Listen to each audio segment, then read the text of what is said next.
Bonjour les enfants, aujourd'hui je vais vous lire une très belle histoire qui s'appelle Loco et l'arbre de pluie de Laurie Cohen et Katia Levkovka.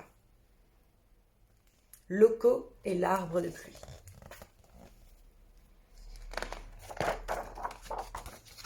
Loco et l'arbre de pluie.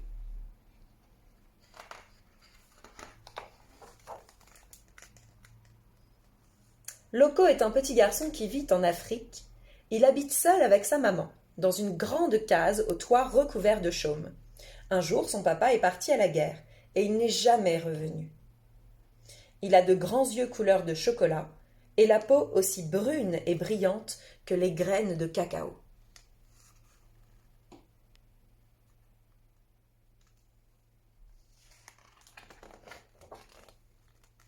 Loco aime son village, il aime la vie et les danses au son des tambours. Ce soir-là, il y a une grande fête dans le village, et Loco danse autour du feu, au son du djembé. Son vieil oncle le regarde avec fierté. « Loco, il est temps de te coucher. Viens vite ici !» crie sa maman.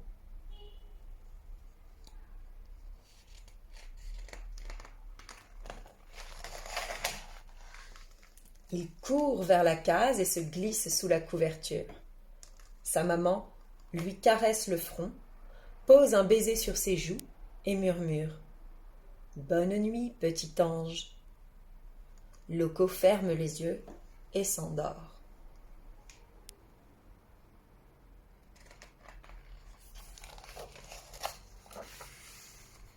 Le lendemain, le soleil brille sur le village. Il brûle encore plus fort que les autres jours. Soudain, Loco entend un cri.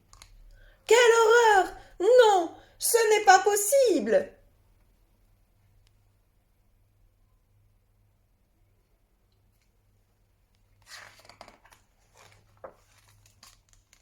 Loco sort de la case en courant. Il trouve Mama Farah assise par terre. Elle pleure. « Pourquoi pleures-tu, Mama Farah ?» demande Loco. « Il n'y a plus d'eau, c'est la sécheresse. Nous allons mourir de soif. »« On peut sûrement trouver de l'eau quelque part. »« Non, toute l'eau s'est évaporée. » Loco ne sait pas quoi dire. Il réfléchit, mais aucune solution ne lui vient à l'esprit.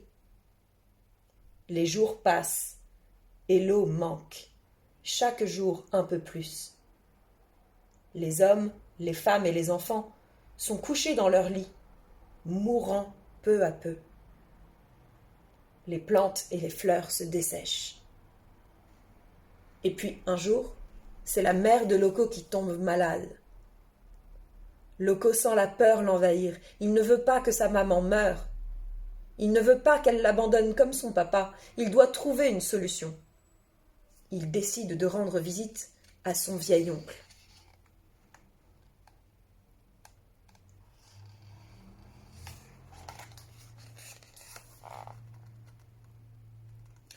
Wamba ressemble à un vieux sage. Il a une longue barbe grise et des yeux bleus comme la mer. Il écoute les paroles de Loco et répond. Il existe un arbre, un grand arbre, perdu au milieu d'une vallée secrète. On l'appelle l'arbre de pluie, car ce ne sont pas des feuilles vertes et tendres qui poussent sur ses branches, mais de belles gouttes de pluie, fines et transparentes. Si je cueille les gouttes de pluie et que je les ramène au village, tu crois que je pourrais guérir maman? Oui, Loco. Et les autres habitants? Cet arbre est magique, mon garçon. Il te donnera autant d'eau que nécessaire. Et où est-il, cet arbre? Demande Loco. Personne ne le sait. Ce n'est pas grave, je le trouverai.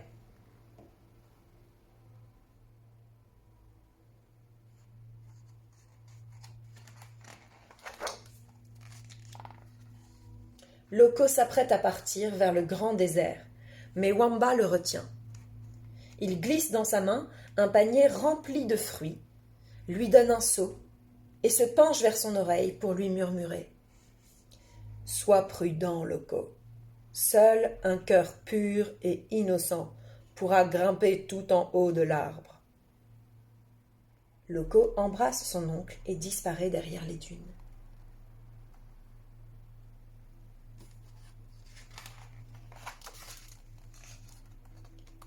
C'est beau le désert, avec toutes ces petites graines dorées qui scintillent au soleil, mais c'est aussi très grand, trop grand. Très vite, Loco est fatigué et il tombe par terre. Il est trop petit pour un si long voyage.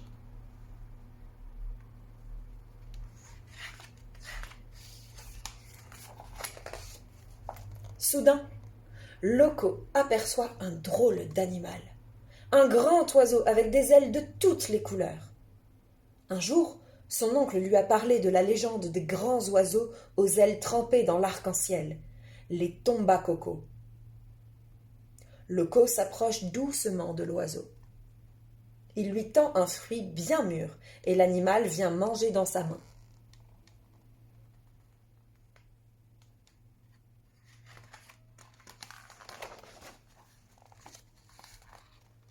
Loco n'hésite pas et monte sur son dos. Le tombacoco s'élève dans le ciel. Déséquilibré par la vitesse, Loco s'agrippe à son plumage pour ne pas tomber. De là-haut, il peut tout voir, son village, sa maison, les dunes, les arbres. Mais comment reconnaître l'arbre de pluie? Loco et l'oiseau volent pendant un long moment. Pas un seul arbre en vue.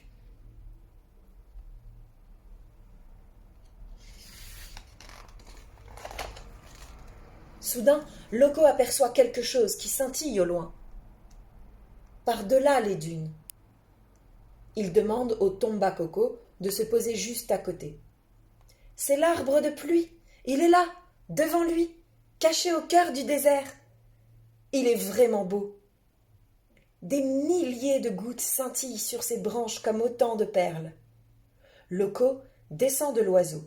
Le tombacoco semble apeuré par cet arbre si étrange. Brusquement, il s'agite, il hurle, il crie et court dans tous les sens. Oh non, mais que fait-il? Il se dirige vers l'arbre. Il heurte violemment le tronc. Un éclair zèbre le ciel et des trombes d'eau jaillissent. Très vite, l'eau inonde le paysage. C'est un véritable déluge.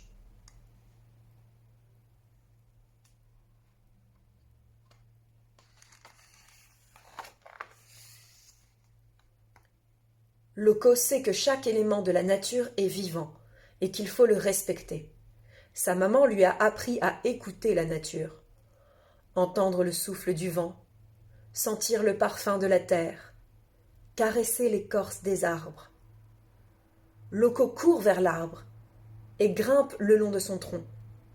Il se serre contre lui et murmure « Calme-toi, je suis là, personne ne te fera de mal.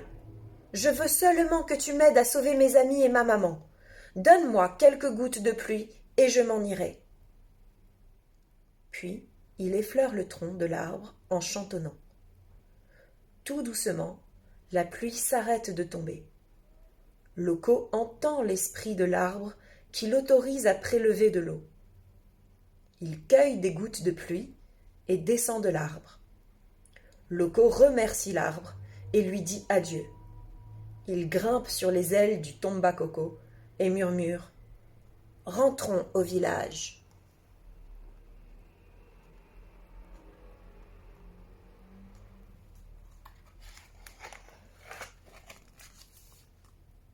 Sans attendre l'atterrissage complet de l'oiseau, Loco saute à terre et se précipite au chevet de sa maman. Il trempe un petit bol dans le seau et lui donne de l'eau.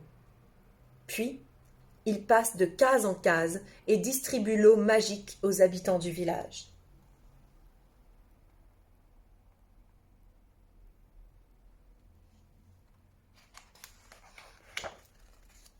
Bientôt, tout le monde est guéri et l'eau revient au village.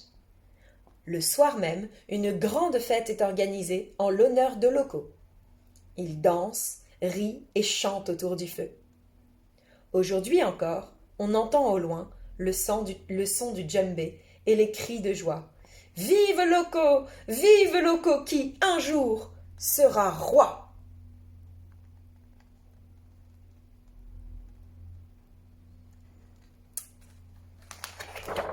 Et c'est la fin de cette histoire qui s'appelle Loco et l'arbre de pluie.